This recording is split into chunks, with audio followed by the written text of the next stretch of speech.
Hi everyone. Welcome to our channel. In this video, we will show you how to generate PDF with Squarespace Form Data using PDF.co and Zapier. We provide a link of the full tutorials in the description box below. Come and visit PDF.co for more info. We will utilize the PDF.co API to convert submitted form data into PDF format.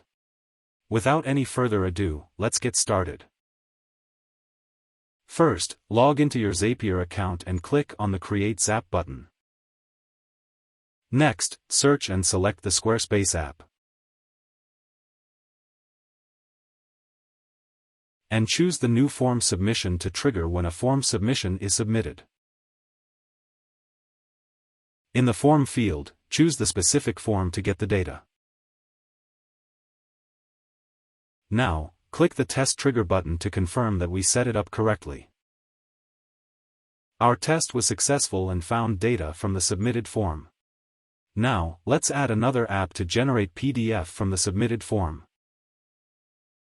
In this step, let's add another app and select PDF.co. And choose the Anything to PDF converter to convert submitted form data to PDF. Let's set up the action. In the Input Type field, select the raw HTML code.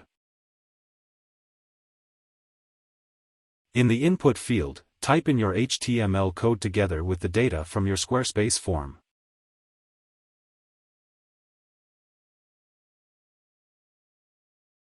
In the Name field, enter your PDF output name. After setting up the configuration, let's send a request to PDF.co to generate submitted form data to PDF. The PDF.co successfully processed our request and returned a temporary URL. Copy the URL and paste it into your browser to view the output. Here's the generated PDF output from Squarespace submitted form data. We have a lot of tutorials available in our PDF.co website. You may also visit on our YouTube channel. And don't forget to hit the subscribe button and click the notification bell icon to stay updated with our latest videos. Thank you for watching.